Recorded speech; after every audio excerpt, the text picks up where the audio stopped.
Le chemin peut être inconnu, mais je ne vais pas seul, car le Seigneur ne m'abandonne pas. Si je le suis ici, quoi qu'il arrive, il reste avec moi jour après jour, et je sais que mon Sauveur est avec moi. Il est toujours avec moi. Il est toujours avec moi. Dans le soleil et la pluie, Jésus est avec moi. Quand les tempêtes grondent très fort, les nuages sombrent autour de moi et les flots s'agitent autour de moi dans la nuit obscure, alors il me tient par la main, lui qui bannit toute crainte, car dans son amour, il me garde. Il est toujours avec moi.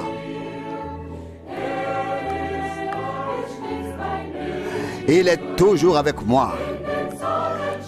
Dans le soleil et la pluie, Jésus est avec moi.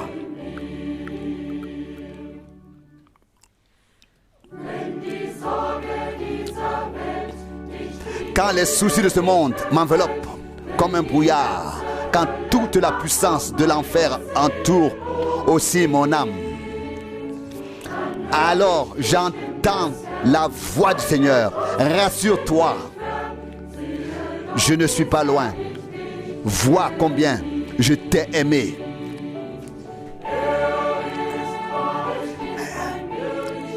Il est toujours avec moi. Il est toujours avec moi.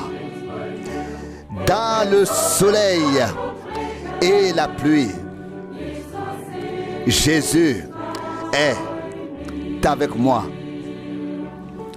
Il est toujours avec moi. Il est toujours avec moi. Dans le soleil et la pluie, Jésus est avec moi. Il est toujours avec moi. Il est toujours avec moi. Dans le soleil et la pluie, Jésus est avec moi.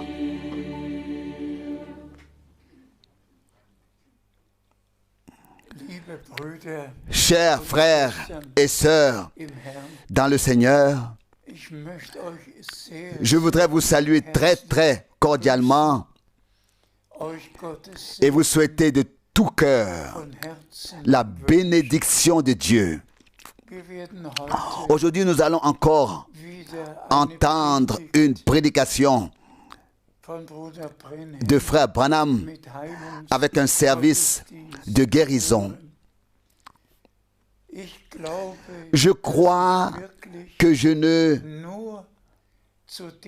parle vraiment qu'à ceux qui ont reconnu ce dont il s'agit maintenant,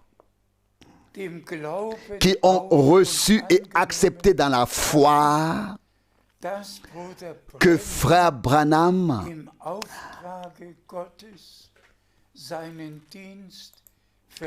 a accompli son ministère par ordre de Dieu et que le message divin de la parole précède la deuxième venue de Christ. Et nous sommes heureux que les prédications puissent maintenant être entendues dans le monde entier et que l'on puisse également être témoin de ce que Dieu a fait comme confirmation de la parole. Les nombreux témoignages sont la preuve que la parole de Dieu ne revient pas à vide, comme il est écrit dans Ésaïe 55, mais qu'elle accomplit d'abord ce pourquoi elle a été envoyée. Aujourd'hui, nous vous présentons brièvement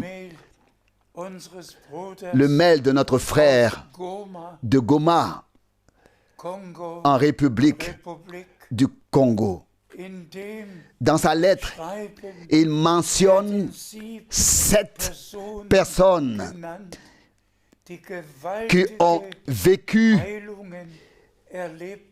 des guérisons puissantes pendant qu'elles écoutaient le service de guérison. La parole de Dieu ne revient pas à vide, mais elle produit l'effet pour lequel elle a été envoyée, et nous croyons de tout notre cœur que le Seigneur a envoyé frère Branham et a apporté le message, et nous l'avons porté dans le monde entier, et maintenant tous peuvent entendre. Soyez bénis, croyez en écoutant la parole et recevez-la par la foi pour vous personnellement. Soyez bénis par la bénédiction du Dieu Tout-Puissant au nom saint de Jésus. Amen. Je vous en prie. I want you to turn with me now to the book of St. John, the 12th chapter and the 20th verse. Ouvrons Jean chapitre 12 et lisons à partir du verset 20. Jean chapitre 12 à partir du verset 20. Or, il se trouvait quelques Grecs parmi ceux qui avaient coutume de monter à Jérusalem pour adorer pendant la fête. Verset 21. Ceux-ci s'adressèrent donc à Philippe, qui était de Bethsaïda en Galilée, en lui disant: Monsieur, nous voudrions voir Jésus. Puis, Hébreux 13, verset 8, Jésus-Christ est le même hier, aujourd'hui et éternellement. Hébreux 13, verset 8. Je voudrais prendre ceci comme titre, comme texte. Jésus-Christ, le même hier, aujourd'hui et éternellement. Dimanche soir, j'étais ici dans une assemblée que je visitais et nous avons en effet eu l'ambition de visiter tout le monde si possible. J'étais partout, le bienvenu dans les assemblées de Dieu, chez les baptistes, dans l'assemblée de Dieu, et presque toutes avaient le titre sur le devant de la plateforme: Jésus-Christ, le même hier, aujourd'hui et éternellement. Je le crois de tout mon cœur. Je crois que tout le livre est la révélation de Jésus-Christ. Il est le même hier, aujourd'hui et éternellement. Maintenant, c'est de ce contexte que je voudrais prendre le sujet. Nous aimerions voir Jésus.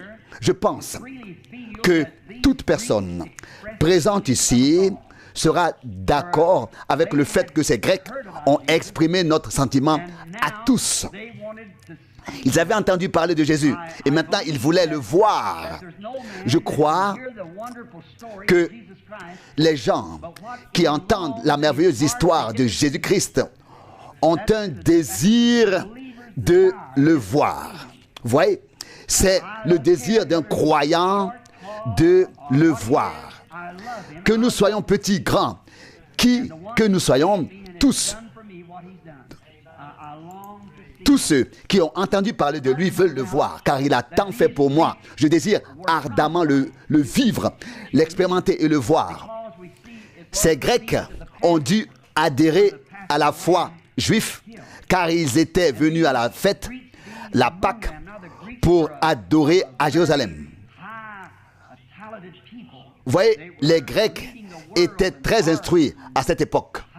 Ils ont guidé le monde dans l'éducation, dans la science, et c'était un grand peuple. Les savants ont écrit beaucoup de livres, etc. Il y avait pourtant quelque chose en eux qui voulait trouver de quoi étancher cette grande soif dans le cœur humain. Savez-vous pourquoi l'homme agit de manière erronée? Parce qu'il essaie d'étancher une soif que Dieu a mise en lui, d'avoir soif de lui. Mais ensuite, il essaie de l'étancher avec les choses du monde. Il ne sera jamais satisfait tant que Dieu lui-même ne sera pas entré pour étancher cette grande soif, ce grand désir dans le cœur de l'homme. Vous voyez, rien d'autre ne peut remplir cette place jusqu'à ce que Dieu le fasse. Et ces Grecs avaient entendu, ils avaient certainement lu l'Ancien Testament. Ils avaient entendu parler du Messie à venir et de ce qu'il serait lorsqu'il serait là. Et ils désiraient voir ce qui serait manifesté dans la chair, ce à quoi il ressemblerait et ce qu'il ferait. Vous voyez, et nous savons qu'en lui, la plénitude de la divinité s'est manifestée. Ils avaient entendu parler de Jésus, qui prétendait être cette personne, le Messie, qu'ils attendaient depuis des milliers d'années, qu'il devait venir. Voici que Dieu s'était révélé. Il s'était fait homme. Il est descendu pour pouvoir mourir, car un homme ne pouvait pas mourir pour un autre. Nous étions tous coupables et ne pouvions pas le faire les uns pour les autres. Il fallait que quelqu'un de digne vienne et il était notre sauveur parent. Dieu devait entrer dans une relation de parenté avec nous. Celui qui était Dieu, le grand Jéhovah, s'est incarné dans son Fils, s'est fait chair dans son Fils pour que Dieu puisse être manifesté, pour qu'il ait la possibilité de mourir pour nous en tant que créateur, pour racheter sa propre création. Ah, c'est si grand qu'on peut à peine saisir la chose. Cela va au-delà de notre pensée. Un tel amour nous a été accordé. Voici que nous constatons que ces Grecs avaient entendu. La foi vient, n'est-ce pas, en écoutant la parole. C'est ce que dit la Bible. La foi vient en écoutant la parole de Dieu. Ils avaient entendu dire qu'il y aurait un Messie. Et maintenant, ils sont venus le voir, cette personne, pour voir ce qu'est vraiment le Messie maintenant. Regardez, nous sommes dans la même situation ce soir. Nous avons entendu parler de Dieu. On nous a parlé de Dieu. On nous a enseigné sur Dieu. Regardez, nous avons eu des assemblées, de grandes assemblées, de grands évangélistes. Et je crois que nous vivons dans l'ombre de la venue de Jésus-Christ. Nous avons eu la justification sous Luther, la sanctification sous Wesley et maintenant le baptême du Saint-Esprit. Maintenant, on arrive à l'église parfaite, sans tache et sans ride. Vous voyez, Dieu veut avoir une église, toute la troupe rachetée par le sang, dans laquelle il peut se manifester lui-même. Et nous devenons de plus en plus semblables à Christ, de plus en plus. Vous voyez, nous constatons que ces gens étaient affamés du spirituel. Ils voulaient voir qui était Jésus. Et ils ont demandé, monsieur, nous aimerions voir Jésus. Ils avaient entendu parler de lui, ils avaient lu des choses sur lui dans la Bible. Maintenant, ils voulaient le voir. Venons-en maintenant à mon texte. La Bible dit qu'il est le même hier, aujourd'hui et éternellement. Si ces hommes ont eu le désir de le voir et que Dieu a fait en sorte qu'ils puissent être satisfaits, qu'ils puissent le voir, s'il est le même aujourd'hui, hier, aujourd'hui et éternellement, et que nous avons le même désir, ne nous doit-il pas de se révéler à nous? C'est une grande explication. Mais si la Bible a raison, où nous trouvons-nous alors? La Bible dit qu'il est le même.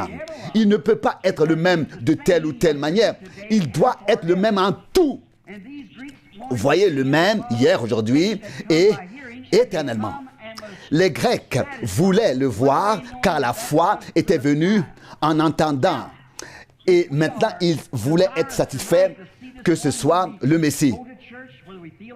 Si notre désir ce soir est de voir celui en qui nous croyons, et nous sommes l'Église, nous en faisons partie, nous payons la dîme, nous faisons ce que nous pouvons. Est-ce seulement un mythe? Est-ce seulement une chose imitée?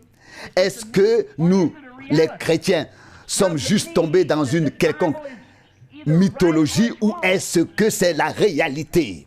Pour moi, soit cette Bible est vraie, soit elle est fausse. Soit elle est tout à fait vraie, soit elle ne l'est pas du tout.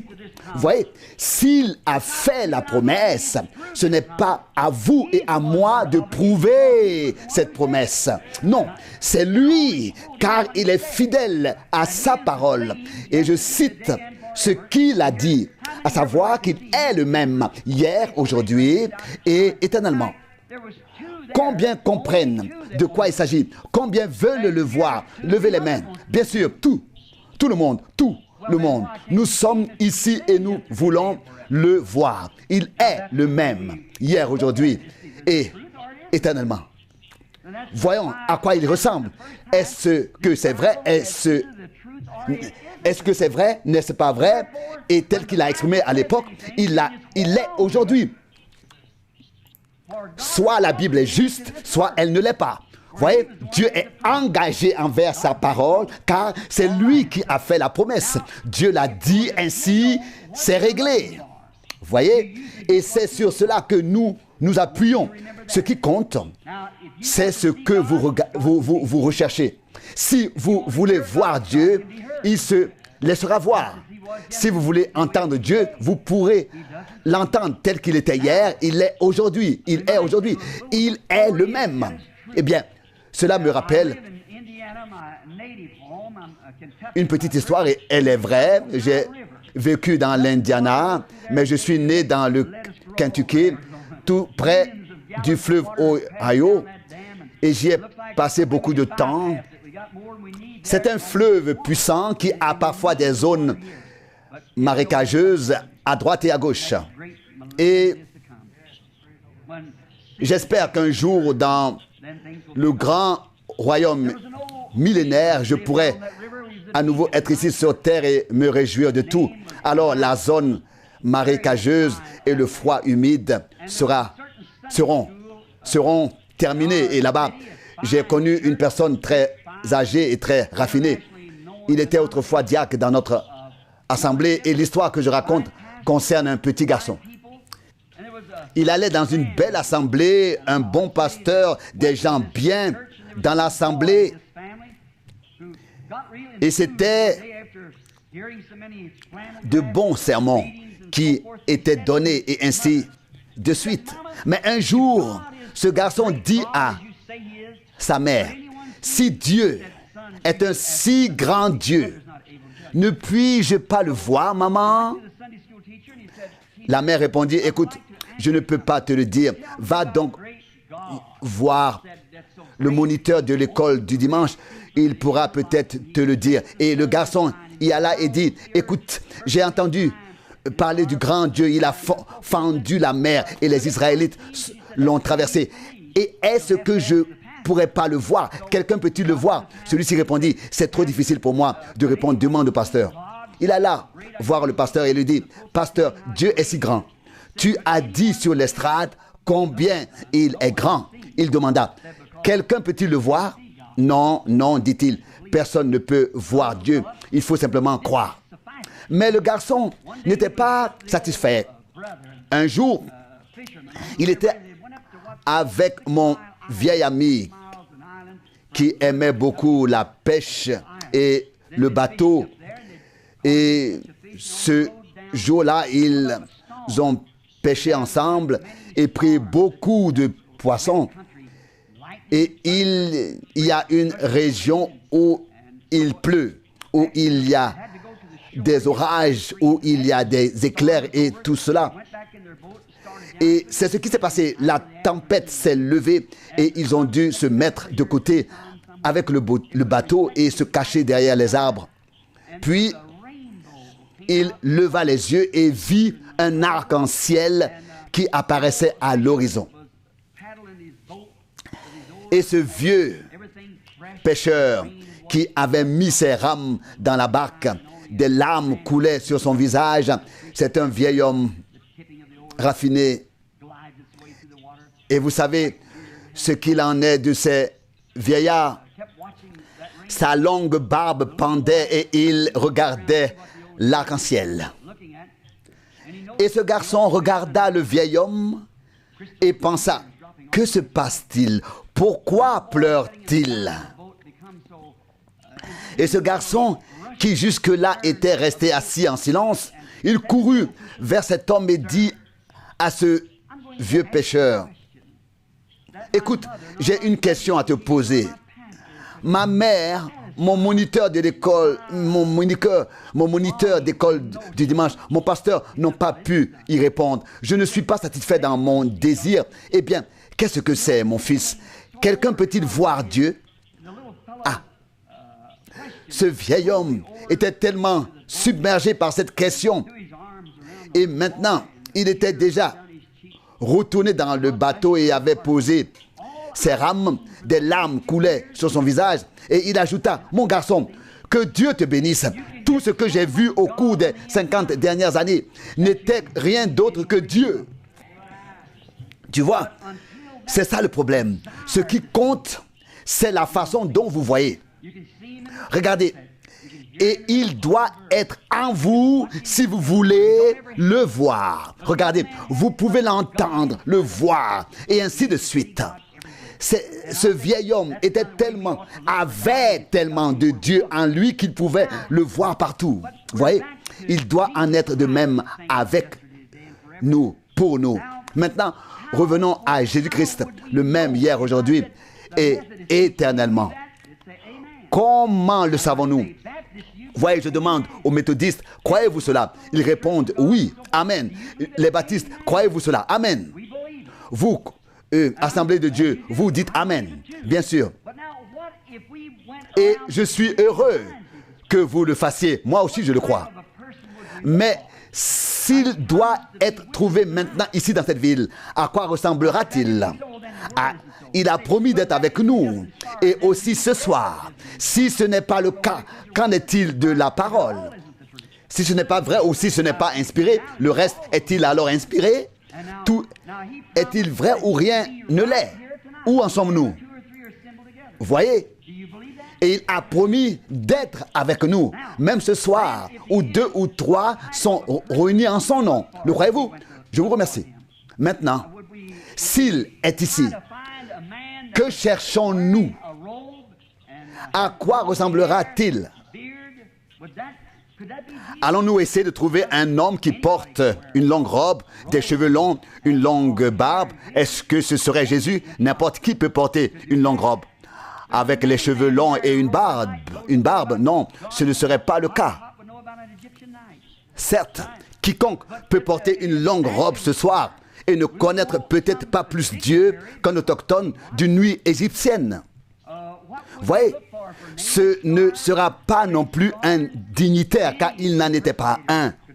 Allons-nous chercher un homme qui pourrait venir avec des marques de clous ou avec des marques sur sa tête comme si elle avait été couronnée d'épines?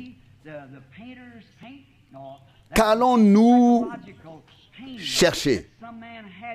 Chercherions-nous quelqu'un tel que les peintres l'ont dessiné? L'un l'a fait comme ceci, l'autre comme cela. Hoffman et d'autres ont fait des peintures de lui et chacune a un aspect différent. À quoi ressemblera-t-il alors? Tel que tel ou tel l'a représenté? Nous ne le savons pas. Non. Si l'un a raison, l'autre a tort. Vous voyez, vous ne sauriez pas ce qu'il faut chercher. Comment s'identifierait-il? Vous voyez, comme il s'est identifié au commencement, par sa parole et par ce qu'il a fait. Il disait ainsi, si je ne fais pas les œuvres de mon Père, ne me croyez pas. Mais si je les fais, croyez à mes œuvres, car ce sont elles qui rendent témoignage de moi. Vous voyez? Il s'est manifesté ainsi et cela l'a prouvé. Et c'est de la même manière qu'il devrait s'identifier aujourd'hui. Vous voyez, vous dites, oui, notre assemblée l'identifie. Les baptistes pensent, nous le faisons. Les pentecôtistes, nous le faisons. Et nous pensons à notre assemblée. Eh bien, j'étais à Little Rock, à Kansas, il y a quelque temps, et c'était un grand auditorium où nous avions des réunions. Un mendiant est entré et il était infirme. Il marchait avec 2 béquilles et il était assis sur le 3e balcon. Et il a été soudainement guéri parce qu'il a été appelé par son nom pendant la réunion. Et il s'est alors mis à parler si fort qu'on ne pouvait presque plus continuer. Et alors, on a dit, frère Branham, j'aimerais te poser une question. L'homme est arrivé, il était nazaréen. Il a dit, écoute, je crois que tu es un nazaréen. Mais, dit-il, j'entends tellement de pentecôtistes ici. Es-tu pentecôtiste? Et puis, je t'ai entendu dire que tu venais de la communauté baptiste missionnaire. Je lui ai répondu, frère, c'est très simple. Je suis un baptiste nazaréen et un pentecôtiste. Je suis tout. En effet, ces appellations ne signifient absolument rien. En effet, j'ai travaillé dans un ranch au Colorado et c'était près de la rivière Troublesome. Et à l'époque, on y faisait paître le bétail en grand nombre et beaucoup de gens y amenaient le bétail et chacun avait son propre marquage. Mais ce n'était pas le problème. Tous devaient se soumettre à un test sanguin et c'est à ce test sanguin qu'il fallait s'en tenir car seuls les animaux de race pure y étaient admis. Voilà, c'est comme ça. C'est ce qui compte. Ce n'est pas la désignation extérieure que nous portons ici, mais si le test sanguin, si nous avons vraiment fait l'expérience du sang en application, c'est ce qui va compter. Alors nous pourrons être admis. Maintenant, si nous pouvons voir comment il s'est identifié hier, nous pouvons voir comment il le fait aujourd'hui. Car c'est à cela que nous reconnaissons qu'il est aujourd'hui le même qu'hier lorsqu'il fait les œuvres de Dieu aujourd'hui. Il ne viendra pas avec une formation spéciale ou avec des choses de ce genre, car nous constatons que même son langage était très simple et que les gens simples l'écoutaient volontiers. C'était un être humain. Ce qui l'identifierait, ce serait que ce que l'Écriture a promis puisse devenir réalité. C'est ce qui s'est passé autrefois. Il ne portait pas de vêtements particuliers, ni d'organisation à laquelle il appartenait, ni de lettres de recommandation d'une quelconque dénomination en tant que prédicateur. Il n'avait que les œuvres de Dieu qui le prouvaient et l'identifiaient. C'était tout. Et il pouvait dire, qui peut me convaincre de péché? Le péché est l'incrédulité. Vous voyez, si je n'ai pas fait exactement ce que je devais faire, prouvez-le-moi. Vous voyez, tout était identifié. Maintenant, comment s'est-il manifesté parmi les hommes autrefois? Par une forme particulière de formation, par quelque chose d'autre? Non, c'était une preuve scripturaire qu'il était le Fils de Dieu. Il a dit, cherchez dans les Écritures, car c'est elle qui rend témoignage de moi. Elle a témoigné de lui. Et ensuite, ce qu'il était a été identifié conformément aux Écritures. Il en va de même pour lui aujourd'hui. C'est à cela que nous reconnaissons et que nous savons si nous avons raison ou non. Maintenant, allons plus loin. Nous avons lu l'évangile de Jean et nous voulons maintenant voir s'il est vraiment vivant ou s'il est mort. Vous voyez, j'ai prêché dans presque toutes les nations sous le ciel. J'ai fait 7 fois le tour du monde. j'ai prêché devant des sorciers et devant de grandes foules. Les Mahométans, les Sikhs, les Jeans et tous les autres, ils ont tous un fondateur et chaque fondateur est mort. La tombe est toujours là. La tombe est toujours là. Mais dans le christianisme, c'est différent. Nous avons un tombeau ouvert, un tombeau vide. Regardez. Et il prouve qu'il est vivant. Non seulement il est ressuscité, mais il le prouve. Et c'est sur cela que le chrétien peut se reposer. Nous savons que tous les autres tombeaux sont encore pleins. Et nous savons que Jésus-Christ n'est pas dans le tombeau. Il est ressuscité et il est vivant. Le même hier, aujourd'hui et pour l'éternité. Or, nous pouvons lire bien des choses dans les autres chapitres de l'évangile de Jean. Nous constatons que dès le début de l'évangile, nous voyons comment il est né. Gabriel a annoncé sa naissance. L'Esprit Saint est venu sur Marie. Puis, comme l'Esprit est venu sur lui, lorsqu'il a été baptisé dans le Jourdain par son deuxième cousin, nommé Jean, l'Esprit est venu sur lui. Ensuite, il est resté 40 jours dans le désert. Il a été tenté. Il est revenu dans la puissance de l'Esprit. C'est par la puissance de l'Esprit Saint qu'il est revenu au ministère et il a ordonné à ses disciples de ne plus prêcher, mais d'attendre que la puissance du Saint-Esprit vienne sur eux et les atteigne. Il leur a dit, attendez à Jérusalem jusqu'à ce que vous soyez revêtus de la puissance d'en haut. Vous voyez, ce n'est pas moi, c'est Dieu. Le Christ doit être reflété et alors les gens le croiront. Lui, vous voyez, tous ceux qu'il a vus d'avance, il les appellera aussi. Maintenant, nous constatons ce qui s'est passé à l'époque. Je vais en citer quelques-uns. Nous savons qu'il y a 3 origines sur terre. Nous venons tous de Zem, Cham et Japheth, juifs, païens et samaritains. Et nous pouvons voir que c'est Pierre qui l'a apporté aux Juifs et l'Esprit Saint est tombé à Jérusalem à la Pentecôte. Et puis il est allé plus loin en Samarie et puis plus loin chez Corneille, chez les païens. Vous voyez, voici, tous les 3 ont entendu et vécu cela de la même manière. Les 3 origines.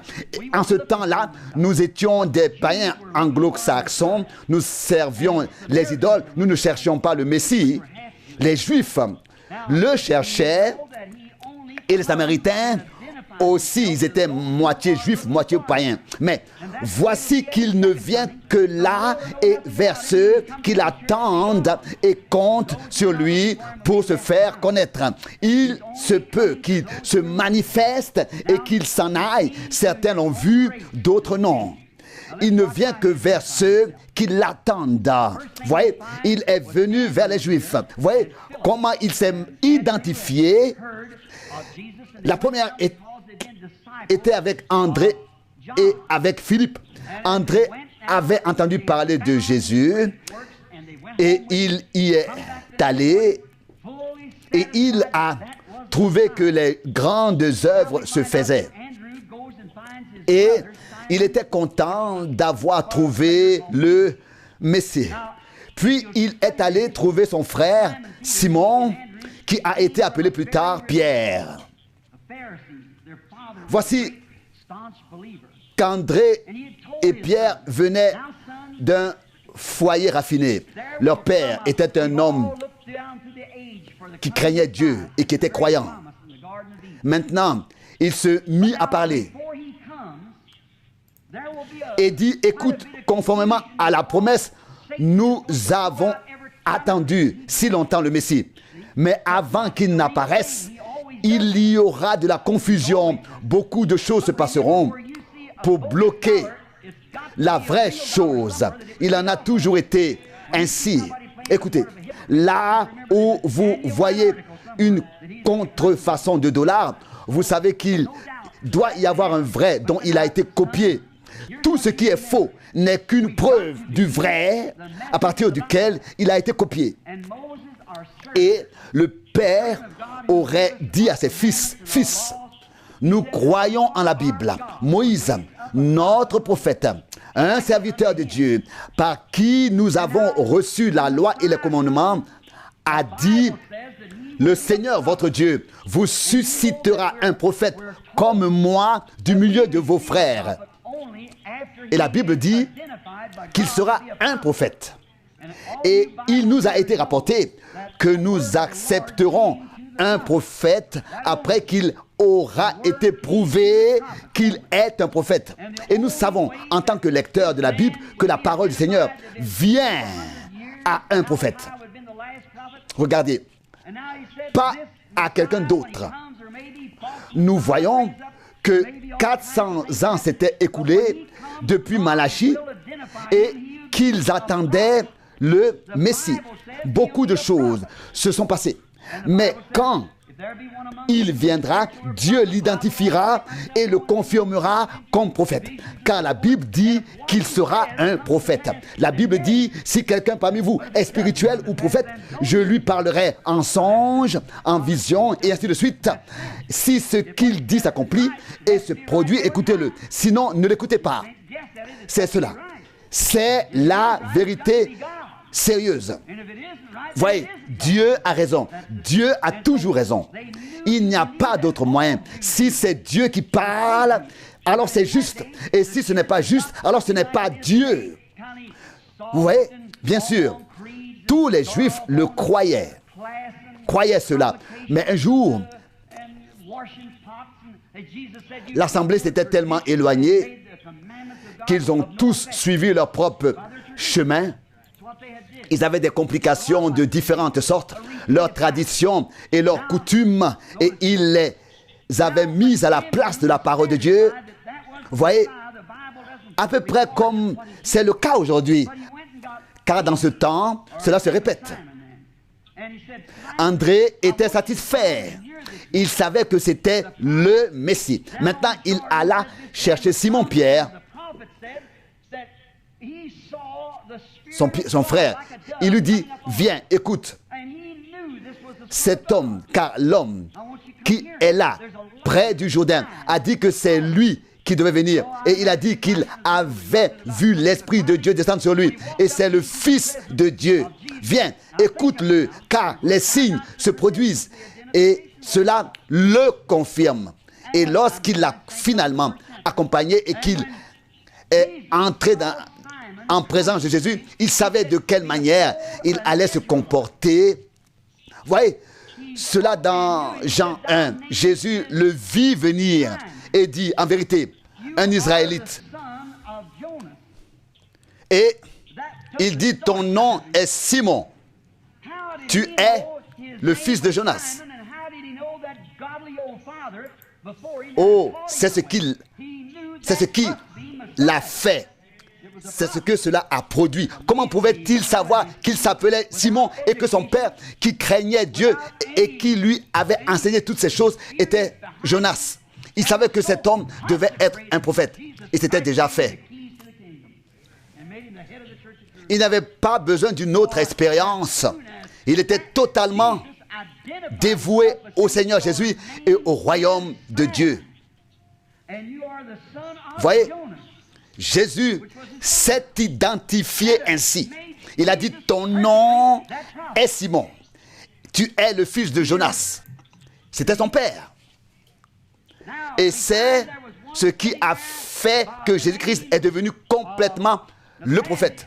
Il a cru.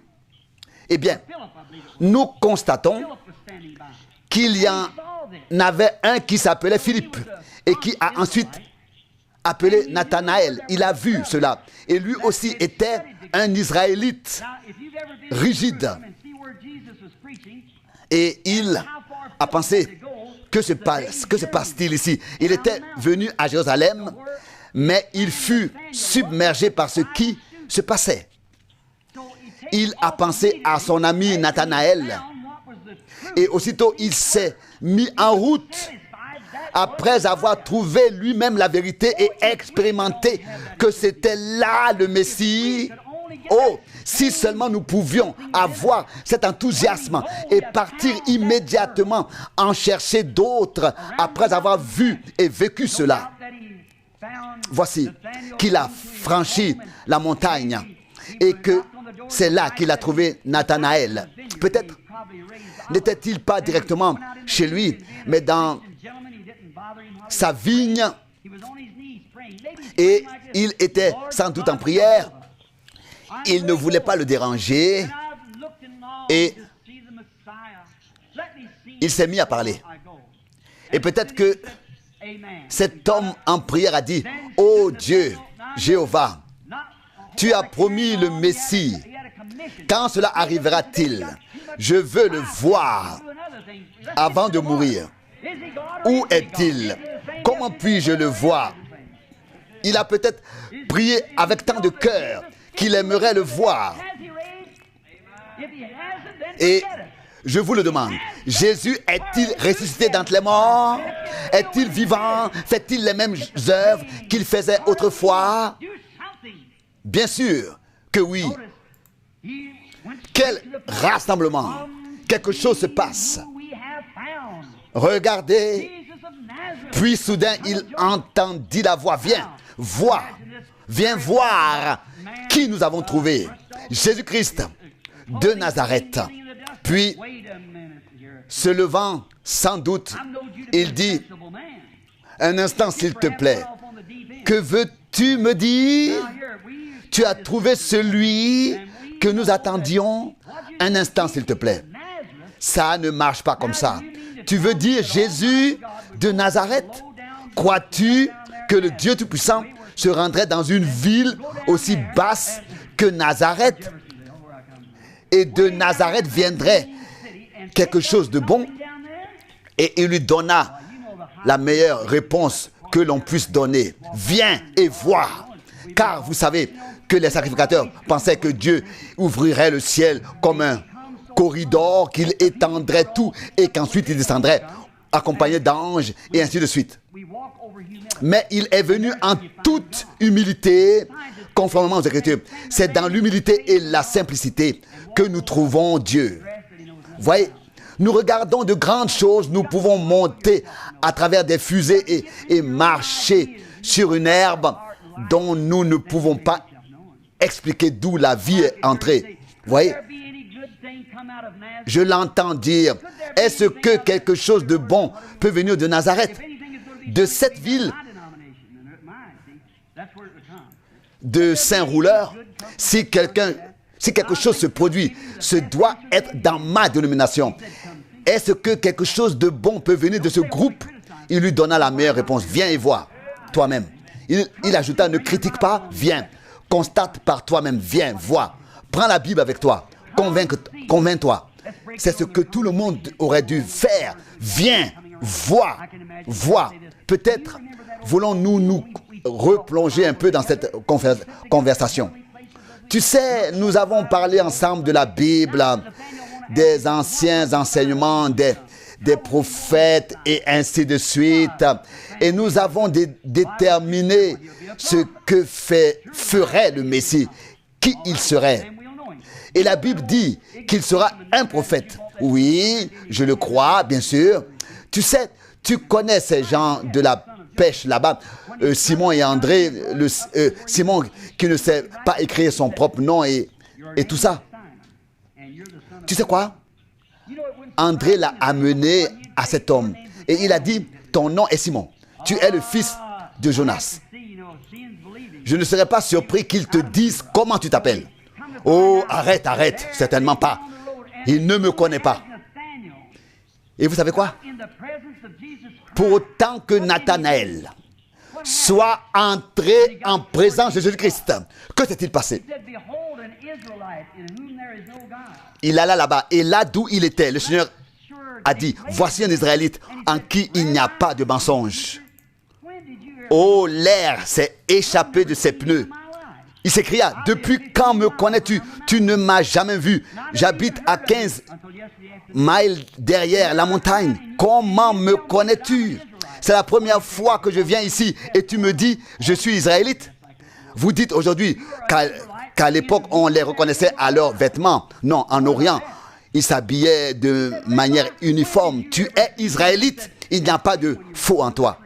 Il dit, Rabbi, comment me connais-tu? Quand m'as-tu vu? Hier, quand tu étais sous le figuier en train de prier. Jésus-Christ le même hier, aujourd'hui et pour l'éternité. Que s'est-il passé? Peut-être que les sacrificateurs se tenaient là-bas et qu'il s'est exclamé, Rabbi, tu es le Fils de Dieu, tu es le roi d'Israël. Regardez, son nom est écrit dans le livre de vie de l'agneau. Il crut du premier coup. D'autres disaient, cet homme est un devin, c'est Belzébuth. Vous voyez, il devait bien donner une réponse à la foule. Ils dirent donc, cet homme est bien Belzébuth. Jésus a dit, si vous dites cela contre le Fils de l'homme, il vous sera pardonné. Mais un jour, le Saint-Esprit viendra. Si vous parlez contre la même chose, une parole ne sera jamais pardonnée, ni dans ce monde, ni dans le monde à venir. Ne sera jamais pardonnée. Eh bien, c'est la génération dans laquelle nous vivons actuellement. Nous avions la première génération à l'époque, autrefois, et maintenant, nous l'avons à nouveau. Autrefois, les Juifs, les vrais Juifs, étaient ceux qui croyaient de tout leur cœur et ils l'ont reconnu. Il en va de même maintenant avec les vrais chrétiens. À l'époque, il fallait passer par la Samarie. Je me demande pourquoi. Voici, pas vers les païens, mais seulement par la Samarie. Notre temps n'était pas encore venu, mais c'est maintenant notre temps. Nous regardons à lui pour qu'il vienne pour la deuxième fois. Voici, qu'il devait passer par la Samarie, par la montagne. Il a envoyé ses disciples à la ville pour acheter des vivres, puis une femme est sortie. Si j'avais le temps, j'embellirais toute l'histoire. Ces femmes, vous le savez, n'allaient pas chercher de l'eau en même temps. Celle qui y allait le matin, c'était une certaine sorte de femme, et celle qui y allait à midi, c'en était une autre. Vous savez de quoi je parle. C'était celle qui avait mauvaise réputation. Maintenant, supposons que c'était une femme séduisante et qu'elle est allée chercher de l'eau. Et elle pouvait certainement parler comme les femmes peuvent parler, ainsi de suite. Et elle avait un brancard, de sorte qu'elle avait un seau de chaque côté et qu'elle le portait. Et puis il y avait une fontaine avec un trilleul, de sorte qu'on pouvait aller chercher de l'eau à cette fontaine publique. Lui-même avait bu à cette fontaine et maintenant la femme venait y puiser de l'eau. Et alors qu'elle était sur le point d'abaisser le seau pour puiser de l'eau, elle venait d'accrocher l'anse. Elle entendit soudain un homme dire « Donne-moi à boire ». Et vous savez, si nous pouvons considérer les choses ainsi, ils n'avaient pas de communion entre eux. Et c'est vrai qu'une sorte de tuyau sortait de terre, de sorte que personne ne pouvait tomber dedans à une certaine hauteur pour délimiter le puits. Et elle disait, écoute, nous n'avons rien à faire ensemble. Et elle s'appuya contre ce tuyau de puits. Et je veux dire, vous pouvez lire ce qui est écrit dans l'évangile de Jean, même si notre Seigneur Jésus n'avait autrefois que plus de 30 ans, on disait, tu n'as pas 50 ans et tu veux avoir vu Abraham. Elle répondit, je suis venu puiser de l'eau. Et comment peux-tu puiser de l'eau? Tu n'as pas de quoi puiser. Et voyez, il a pris contact avec elle. Et elle dit, nos pères ont bu à cette fontaine et nos pères ont adoré à Jérusalem et sur la montagne sainte. Et après avoir trouvé sa difficulté, vous savez quelle était sa difficulté. Il dit, va chercher ton mari. Et elle dit, je n'ai pas de mari. Souvenez-vous, c'est ainsi qu'il s'est fait connaître aux Samaritains. Voyez ce qu'il a dit à la Samaritaine. Va chercher ton mari et viens ici. Elle répondit, je n'ai pas de mari. Il répondit, tu as dit la vérité. Tu dis que je n'ai pas de mari, car tu en as eu 5. Et celui avec qui tu vis maintenant n'est pas ton mari. Tu as dit la vérité. Regardez, cette femme samaritaine, comment a-t-elle réagi? Elle en savait plus sur Dieu que tous les prédicateurs de l'époque. Voyez, les sacrificateurs se tenaient là et disaient, c'est Belzébus. Il voulait déterminer comment il pouvait connaître cette chose. La femme dit alors, Seigneur, je reconnais que tu es un prophète, car nous savons que le Messie vient, celui qu'on appelle Christ. Et quand il viendra, il nous dira tout. Il a répondu, c'est moi qui te parle. Ainsi c'était fait. Elle savait qui c'était. Elle courut à l'intérieur de la ville et s'adressa aux habitants de la ville. Venez voir l'homme qui m'a tout dit. N'est-ce pas le Messie? Voyez, nous n'avions pas un tel homme. Voici le vrai Messie. C'est ainsi qu'il s'est identifié parmi les Juifs et aussi parmi les Samaritains. C'était la fin de leur temps à l'époque. Maintenant, l'Église a eu près de 2000 ans d'enseignement comme il l'avait autrefois. Si les païens n'ont pas la même chose qu'à l'époque, Dieu n'est pas juste. Comment le reconnaissons-nous? Il est pourtant avec nous, en nous, agissant par nous, que l'Esprit, que nous appelons le baptême du Saint-Esprit, qu'il est en nous et qu'il agit par les hommes, comme il est dit dans Jean 14, verset 12, « Celui qui croit en moi fera les œuvres que j'ai faites. » N'est-ce pas vrai? En Jean 5, verset 19, ou pardon, c'est un autre passage biblique. Il passait là, près de la piscine de Bethesda. Il y avait là des foules qui étaient couchées et qui attendaient le mouvement de l'eau. Vous voyez, Dieu avait toujours une possibilité de guérison pour les croyants. L'eau était mise en mouvement. Vous savez ce que cela signifie? Elle a simplement été agitée. Un ange est venu la mettre en mouvement. Et le premier qui y est entré avec foi a été guéri.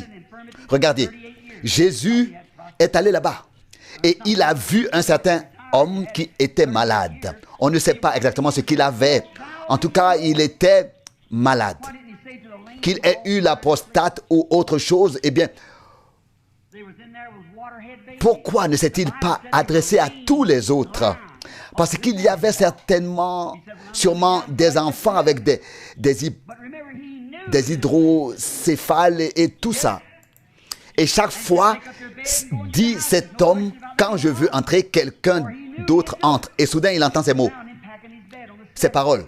Prends ton lit et rentre chez toi, tu es guéri. Regardez, et ensuite, il a porté son braquard le jour du sabbat. Il fait la même chose aujourd'hui. Si quelqu'un vient aujourd'hui, merci à ton frère pour cet écho. Regarde, si quelqu'un vient aujourd'hui et qu'il a une prostate ou autre chose, voyez, et si c'est une personne infirme, quelle qu'elle soit, regardez, vous devez le croire. Jésus est le même. Dans Jean 5, 19, il a dit, en vérité, je vous le dis, en vérité signifie absolument, absolument. Le Fils ne peut rien faire de lui-même, mais seulement ce qu'il voit faire au Père, le Fils le fait de même. Regardez, il a d'abord vu ce que le Père lui a montré dans une vision. Et cela a fait de lui un prophète. Aujourd'hui, il est le même. Il fait la même chose par le même Saint-Esprit. Nous l'avons accepté, reçu et accueilli par le baptême du Saint-Esprit. Nous avons vu qu'il parle en d'autres langues. Il interprète, il révèle, il agit au milieu de nous. Nous savons qu'il existe des imitations, mais ce n'est pas de cela qu'il s'agit maintenant. Il s'agit ici de vérité biblique, à savoir que Jésus peut se révéler comme étant le même. Il est le Fils de Dieu. Il vit pour l'éternité. Il a dit, pour un peu de temps, le monde ne me verra plus. Le cosmos, la dénomination, le monde. Mais vous me verrez. Car moi, un pronom personnel, je serai en vous, avec vous, jusqu'à la fin du monde. Moi, je serai moi-même en vous. Et j'accomplirai mes œuvres par vous. Jusqu'à la fin des temps. Jusqu'à la fin, dans la fin des temps. Le même hier, aujourd'hui et éternellement. Le Dieu des cieux l'a promis. Permettez-moi maintenant de vous poser une question. Vous qui êtes ici aujourd'hui. Je veux que vous sachiez qu'un guérisseur divin n'existe pas. Qu'un sauveur divin n'existe pas sur terre. Seul celui qui l'est vraiment, le Seigneur, qui agit maintenant ici sur terre, se fait connaître à travers les siens. Vous voyez, à l'époque, autrefois, il a prouvé qu'il était le Messie. Et il a dit, comme il en était au jour de Noé, au jour de Lot, vous voyez, au jour de Noé, sont venus les eaux, au jour de Lot est venu le feu. Vous voyez, comment il s'est fait connaître. Il est descendu. Et Lot ressemblait à un membre tiède de l'assemblée. Mais ce sont 3 anges qui sont venus. D'abord à Abraham, et ils représentaient le groupe appelé à sortir de Sodome. Voici que 2 des anges sont allés à Sodome et ils ont prêché. Ils n'ont pas fait de miracle, un Billy Graham moderne ou quelque chose comme ça, mais il s'est fait connaître lui-même, voyez, parmi ceux qui étaient sortis. Mais reconnaissez qu'avant la destruction, l'un d'eux est resté avec Abraham. Regardez, faites attention. Abraham avait presque 100 ans et Sarah 90, donc 90. Regardez, et ils se sont accrochés à la promesse. Voici qu'il vient vers ceux qui croient en lui, qui s'attachent à la promesse. Voici que celui qui est resté avec Abraham s'est fait connaître. Il avait le dos tourné vers la tente. Avant, c'était Abraham, puis Abraham, avec un H entre les deux. Avant, c'était Sarah. Maintenant, avant, c'était Saraï. Maintenant, c'est Sarah. Maintenant, il s'adressait à lui comme il l'avait fait ensuite en changeant son nom. Et il a dit, elle est dans la tente derrière toi. Bien sûr, retour à la tente. Vous voyez, c'était la promesse. Abraham, je te rendrai visite conformément à la promesse. Et il a dit, ta femme aura cet enfant. Et la Bible dit qu'elle était dans la tente derrière lui et qu'elle riait en elle-même. Et il dit, pourquoi Sarah a-t-elle ri? Vous voyez, il savait ce qu'elle avait fait dans la tente derrière lui. Vous voyez, vous ce que je veux dire? Et ensuite, quand Abraham était sur son chemin, il savait qu'il parlait à Dieu, à Elohim, au Tout-Puissant, au Tout-Satisfaisant. Regardez, Jésus a dit, quand il comme il en fut au jour de Lot, ainsi sera-t-il au jour du Fils de l'homme. Ah, dites-vous, frère Branham, vous ne croyez tout de même pas que c'était Dieu. La Bible dit que c'était Dieu, et c'était Dieu. Vous voyez, et c'est exactement ce que Dieu fait dans les derniers jours, avant que le monde ne soit détruit, et le prouve. Il s'identifie ici par la chair humaine parmi son peuple. Il est vivant, il est le même hier, aujourd'hui et éternellement. La question n'est pas de savoir s'il vous guérit ou non. La réponse est déjà donnée. Si vous pouvez seulement croire qu'il est vivant pour confirmer sa parole. Je crois qu'il est vivant. Le croyez-vous aussi? Eh bien, ma voix est déjà prête et je pense que le temps est bientôt écoulé. Je suis déjà en retard de 45 minutes. Inclinons maintenant nos têtes. Je voudrais vous poser la question. C'est une question scripturaire. Elle concerne le sujet. Se fera-t-il connaître? Nous aimerions voir Jésus. Il est le même, hier, aujourd'hui et éternellement. Nous aimerions le voir. Oh, viens au milieu de nous ce soir. Fais les mêmes choses que tu as faites quand tu marchais en Galilée. Le croiriez-vous s'il faisait les mêmes choses? Notre Père Céleste, c'est un si beau groupe de personnes plein d'amour, un si bel écho. Nous sommes si heureux en tant que prédicateurs de cet écho de l'Assemblée. Oh, que nous puissions entendre le grondement du vent puissant ici à Tucson et vivre un réveil. Nous sommes ici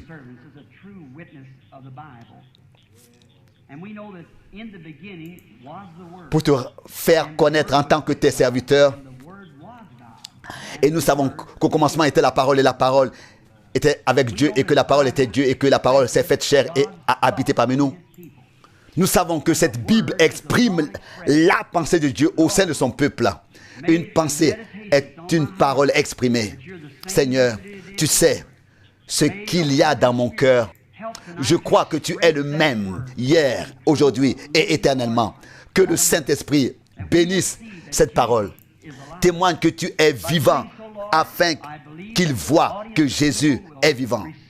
Père, je crois que cette assemblée croit maintenant et que ceux qui ne sont pas encore sauvés veuillent être sauvés et te consacrer leur vie et que tous les autres te la remettent à nouveau. Guéris les malades, bénis les saints, tous ceux qui seront en chemin, sois avec eux. Seigneur, j'ai dit ce que tu as dit, viens maintenant et exprime-le nous en ta présence afin que nous sachions tous que tu es ici. Seigneur, puisse chacun de nous, que nous marchions sur la route ou que nous soyons, ne faire que ce qui te plaît. Tu nous vois. Seigneur, sans toi, rien ne peut arriver. C'est totalement impossible. Fais-le toi-même maintenant. Nous avons distribué des cartes de prière tous les jours et nous ne pouvons pas les appeler tous en même temps, mais nous voulons en appeler quelques-uns maintenant et prier pour eux. Maintenant, soyez silencieux, soyez recueillis, priez. Vous dans la ligne de prière que je ne connais pas et vous savez que je ne vous connais pas. Levez les mains. Regardez, chacun d'entre vous, je ne les connais pas. Ils ne me connaissent pas. Donc, ils ne me connaissent pas et je ne les connais pas non plus. Si Jésus-Christ est vivant, nous voulons le voir. Est-ce le cas? Voyez, nous pourrions dire beaucoup de choses. Oui, il vit dans mon cœur. C'est peut-être vrai. Et certains peuvent dire, oui, c'est de la psychologie. Mais la question est-il vraiment vivant? Alors qu'il se révèle être le même hier, aujourd'hui et éternellement. C'est ici que se trouve la parole de Dieu. Je la tiens maintenant dans ma main. Et à part mon fils et frère Tony, il n'y a personne que je vois et que je connaisse. Et il est le président des hommes d'affaires du plein évangile. Et je veux dire qu'il y a ici une famille que je connais. Ils sont de l'Indiana. Mais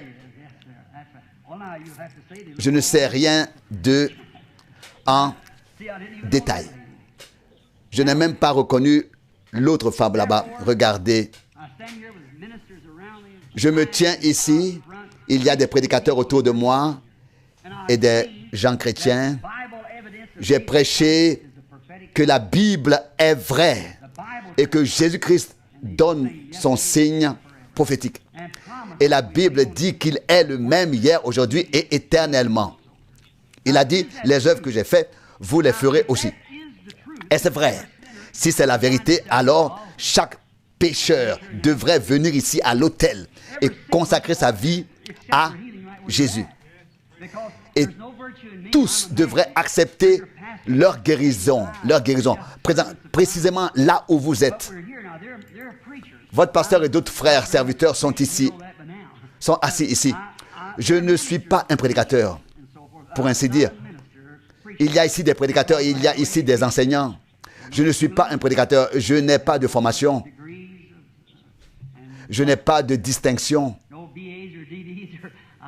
Je n'ai pas de grade universitaire. Mais le Seigneur m'a donné un don, car je l'aime. Et il me permet d'être efficace pour lui.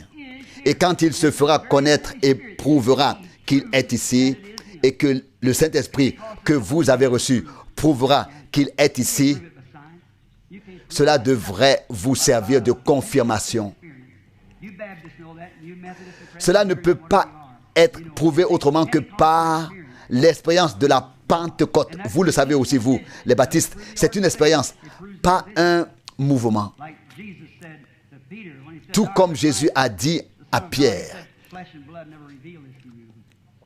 Et il lui a dit, ce n'est pas la chair et le sang qui te l'ont révélé, mais mon Père qui est dans les cieux. Et les portes de l'enfer ne prévaudront pas contre l'Église. Est-ce là la personne, cette dame? Si Jésus-Christ prouve qu'il est vivant, combien accepteront la guérison juste là où vous êtes assis?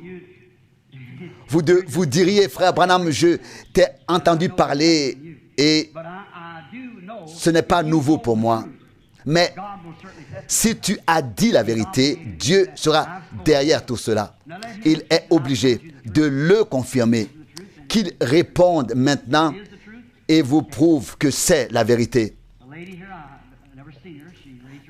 La femme ici, je ne l'ai pas vue il y a quelques instants. Elle avait levé la main pour dire qu'elle ne me connaît pas et je ne la connais pas non plus.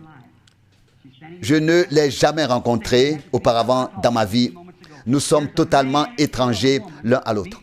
Voici un homme et une femme qui se rencontrent pour la première fois, comme le Seigneur Jésus a rencontré la femme au puits dans l'évangile de Jean. Une image biblique est ainsi représentée à nouveau.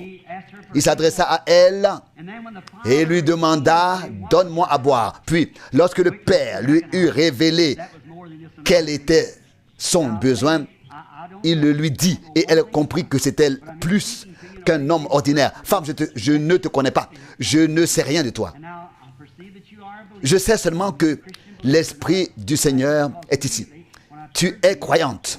Tu n'es pas quelqu'un qui fait de l'autostop et qui se laisse amener comme ça.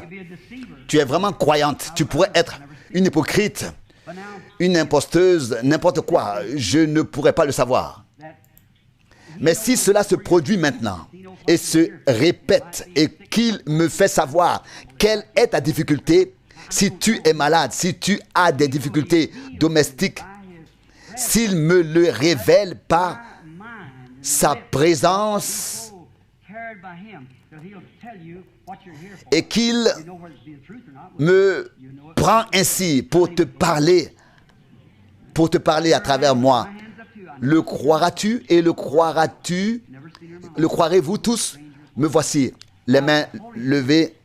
Jamais je n'ai vu cette femme de ma vie, dans ma vie. Nous sommes totalement étrangers l'un à l'autre. Si le Saint-Esprit révèle à cette femme quelque chose qu'elle a fait,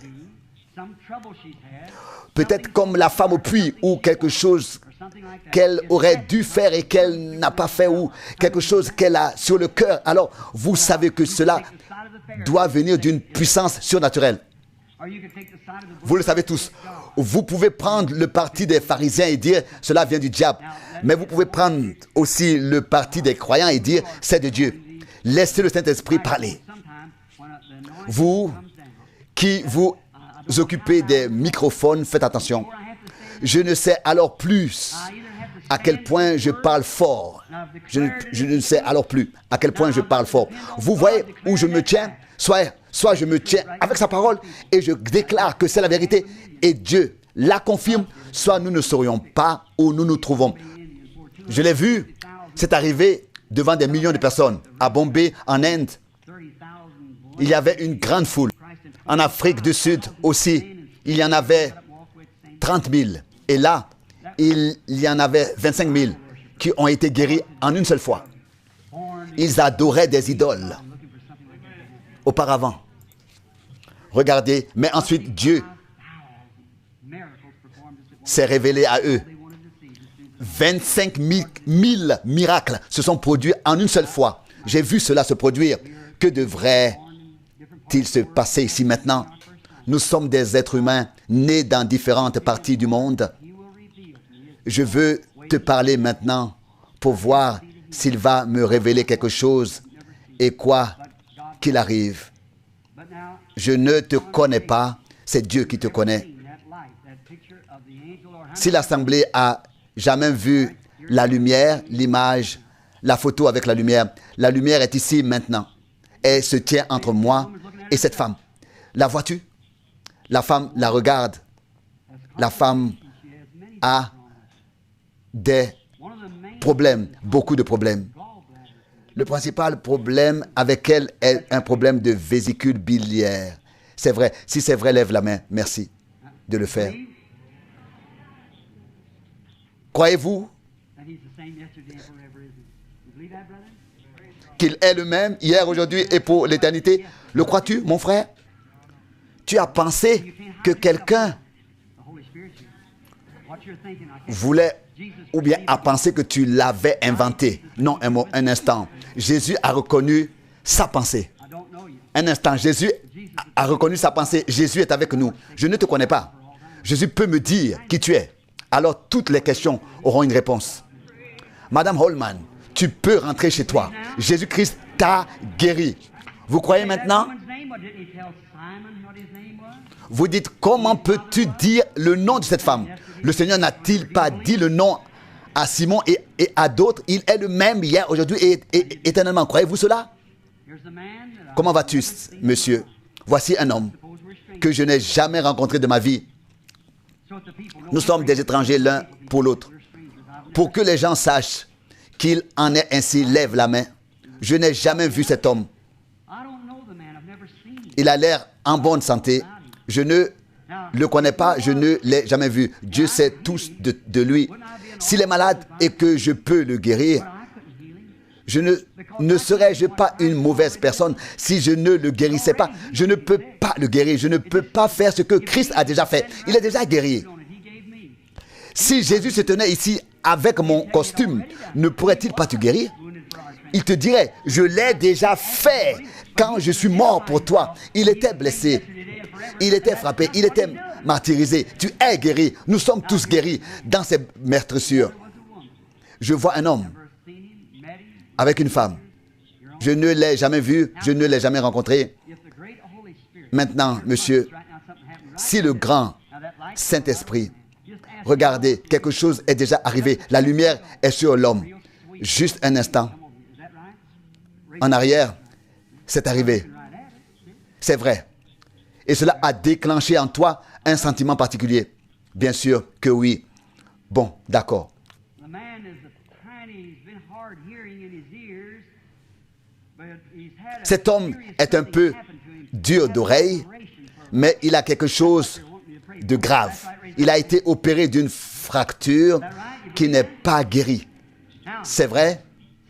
Vous croyez? Eh bien, voyez, je ne devine pas ces choses. Elles sont vraies. Il a quelque chose sur le cœur. Vous verrez si c'est Dieu ou pas. Il a quelque chose sur le cœur. Un désir. Quelqu'un est à la réunion. Sa femme.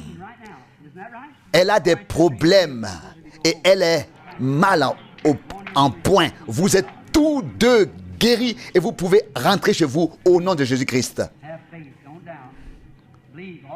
Croyez, ne doutez pas. Croyez que toutes choses sont possibles pour ceux qui croient. Je ne peux pas guérir, je ne suis pas un guérisseur. Mais Jésus-Christ se prouve à lui-même qu'il est ici.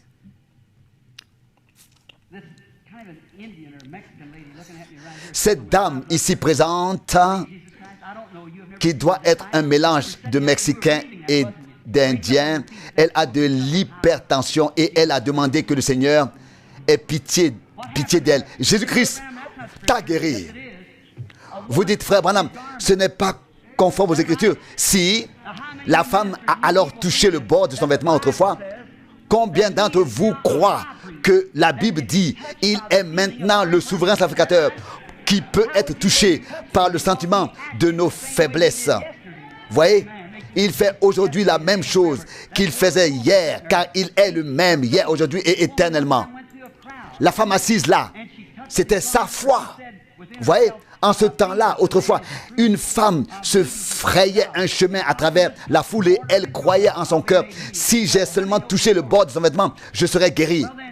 Je serai guéri. Vous voyez, quand la Bible dit dans le Nouveau Testament, dans les Épîtres aux Hébreux, qu'il est un souverain sacrificateur qui peut maintenant être touché par le sentiment de notre faiblesse, il agira exactement comme il a fait autrefois. Il a dit à la femme qu'elle était guérie et c'est ainsi qu'il parle maintenant à ceux qui le touchent et leur dit qu'ils sont guéris. Amen. Voyez-vous qu'il est le même? Demandez à la femme. Je ne l'ai jamais vue, je ne la connais pas. Excuse-moi, nous sommes aussi des étrangers l'un pour l'autre, mais Jésus-Christ nous connaît tous les deux. Crois-tu qu'il puisse me révéler ce que tu as fait ou ce que tu demandes? Je ne suis que ton frère en Christ, je ne te connais pas. Crois-tu que c'est Jésus-Christ? Oui, tu es chrétien. Tu me crois. L'Assemblée croira-t-elle aussi de tout son cœur? Croirez-vous que l'heure que nous vivons, que cela doit arriver, le dernier signe qu'Israël a reçu autrefois? Regardez, maintenant c'est encore le cas. Le dernier signe avant que le feu ne tombe.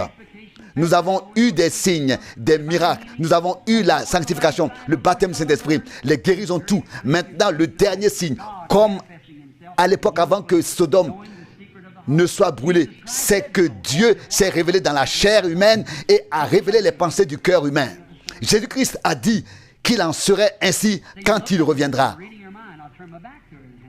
Vous voyez, je pourrais tourner le dos à cette femme si vous pensez que je lis dans ses pensées. Comment pourrais-je le faire? Je ne saurais pas comment faire. Vous voyez, ce n'est pas moi, c'est le Seigneur qui le fait. Quand Jésus-Christ me révélera la raison de sa présence ici, de ta présence ici, lèveras-tu la main si je ne te connais pas? Je vois que tu es extrêmement nerveuse et surtout, cela arrive tard dans l'après-midi. Quand tu te fatigues et quand tu te sens fatigué, quand tu te fatigues et que tu es épuisé, alors tu es alourdi, tu as aussi de l'arthrite, surtout dans les mains. La femme dit, c'est vrai, quand tu veux te lever du lit le matin, c'est tellement difficile pour toi. Quelque chose d'étrange. Je vois un homme, un jeune homme. C'est ton fils. Et il souffre avec le mental. Et ce problème de mental a été causé par des difficultés à la maison. Crois-tu cela? Si tu crois, va trouver comme tu as cru. Crois-tu de tout ton cœur? De toi aussi. Il sait tout. Comment te sens-tu? Nous aussi, nous sommes des étrangers l'un pour l'autre. Le Seigneur Jésus nous connaît tous les deux. Nous sommes deux hommes, mais pour la première fois de notre vie, nous nous rencontrons. Regarde, je m'affaiblis. Je peux parler pendant des heures et cela ne me fatigue pas. Mais les visions, elles le font. Daniel a eu une vision et il était resté faible pendant quelques jours. Vous voyez? Et par Jésus, une femme l'a touché et il a dit, j'ai senti que la force est sortie de moi, la puissance est sortie de moi. S'il en a été ainsi pour le Fils de Dieu, que se passera-t-il maintenant pour moi? Voici que toute l'assemblée croit maintenant. Je ne te connais pas, mais Dieu te connaît. Quand il me révélera ce qu'il y a dans ton cœur, tu sais que Jésus a connu leurs pensées. Il connaît aussi ton cœur. S'il peut te révéler le désir, croiras-tu et accepteras-tu, vous autres aussi? Eh bien, cela devrait être fait.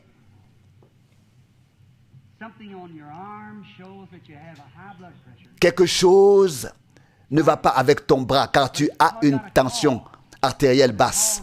Cela a été provoqué. Tu as un goitre et c'est ce qui l'a provoqué.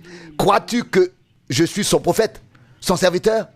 Oui, merci.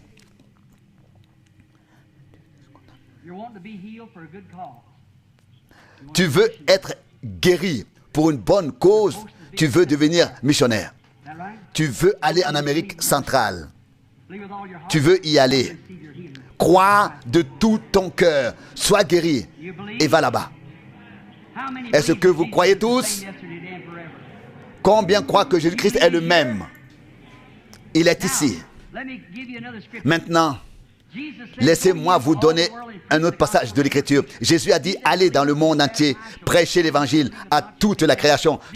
Celui qui croira et qui sera baptisé sera sauvé, mais celui qui ne croira pas sera condamné. Voici les miracles qui accompagneront ceux qui auront cru. En mon nom, ils chasseront les démons, ils parleront de nouvelles langues, ils saisiront des serpents, s'ils boivent quelques breuvages mortels, il ne leur fera point de mal. Ils imposeront les mains aux malades et les malades seront guéris.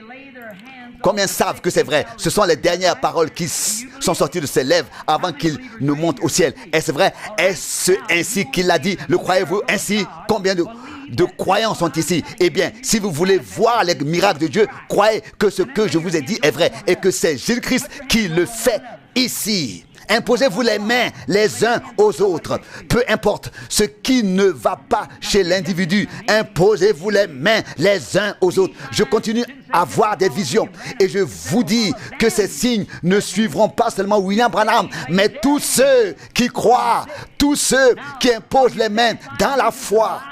Êtes-vous maintenant satisfait que Jésus-Christ ait témoigné qu'il était vivant au milieu de nous? Il s'est témoigné en tant que vivant. Dites Amen. Priez maintenant pour la personne sur laquelle vous avez posé votre main ou vos mains. Ne priez pas pour vous, priez pour eux. Et il prie aussi pour vous. Alors priez les uns pour les autres. Il a fait sa promesse et nous la croyons. Il l'a prouvé et nous croyons maintenant de tout notre cœur. Et je prierai pour vous tous, tandis que vous priez les uns pour les autres. Croyez de tout votre cœur. Notre Père Céleste, nous sommes réunis ici en ce moment. Nous savons que tu es ici ce soir et que tu as confirmé ta parole. Nous l'avons vu. Nous venons maintenant en tant que tes enfants croyants. Ô grand Dieu, au nom de Jésus-Christ, sous la puissance du Saint-Esprit, je commande que tout pouvoir de l'ennemi soit brisé et qu'il abandonne tes enfants. Seigneur, ils ont cru en ta parole. Oh Dieu, il y a ici beaucoup de malades. Seigneur, Ils se sont imposés les mains en tant que croyants. Ils croient. Et ce sont nos frères et nos sœurs. Et ils prient les uns pour les autres. Oh Dieu, tu as fait la promesse dans ta parole. Et je prie maintenant. Et je dis que nous sommes des croyants. Et je défie le diable d'abandonner tous ceux qui croient en Jésus-Christ, de les quitter. Car Jésus-Christ témoigne qu'il est le même hier, aujourd'hui et éternellement. Satan, lâche-les au nom de Jésus-Christ. Que cela se fasse à la gloire de Dieu. Car nous croyons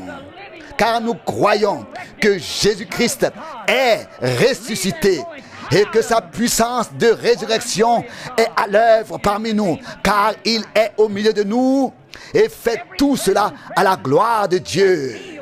Vous tous qui êtes présents et qui croyez que Jésus-Christ a tenu sa parole, qu'il est ici et qu'il a tenu sa promesse dans ce bâtiment comme étant le même Jésus-Christ. Et nous croyons que sa parole est la vérité. Il est le Fils de Dieu. Il s'est révélé à vous et il a fait connaître ici ce qui n'allait pas avec les individus, ce dont ils avaient besoin. Cela a été confirmé comme étant la vérité. Levez-vous maintenant, levez vos mains et rendez gloire à Dieu au nom du Seigneur. Vous êtes guéris, vous êtes délivrés.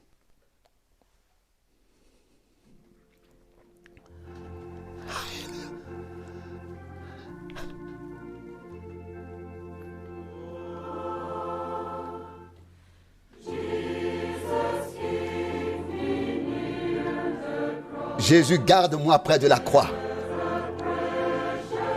Il y a là une précieuse fontaine, libre à tous, un fleuve de guérison coule de la montagne de Calvary.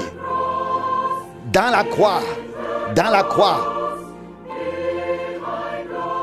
sera toujours ma gloire, jusqu'à ce que mon âme en détresse trouve le repos au-delà du fleuve.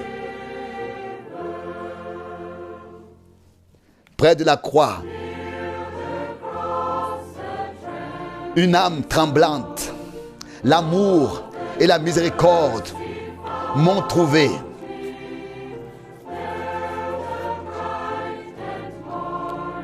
Là, l'étoile du matin et de la lumière répand ses rayons autour de moi. Près de la croix,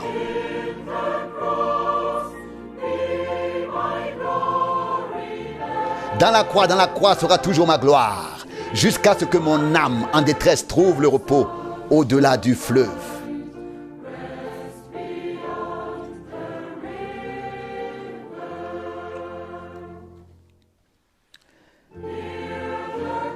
Près de la croix, ô agneau de Dieu,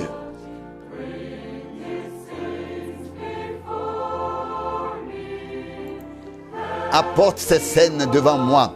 Aide-moi à marcher de jour en jour avec son ombre sur moi.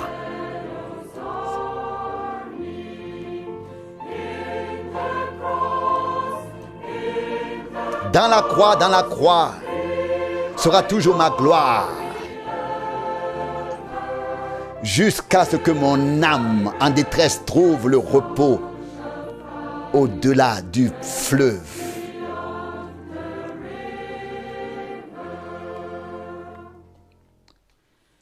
Près de la croix, j'observerai et j'attendrai, espérant, confiant, toujours, jusqu'à ce que j'atteigne la plage dorée, juste au-delà du fleuve. Dans la croix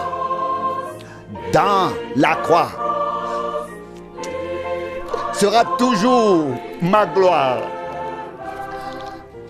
jusqu'à ce que mon âme en détresse trouve le repos au-delà du fleuve. Dans la croix sera toujours ma gloire, jusqu'à ce que mon âme en détresse trouve le repos au-delà du fleuve.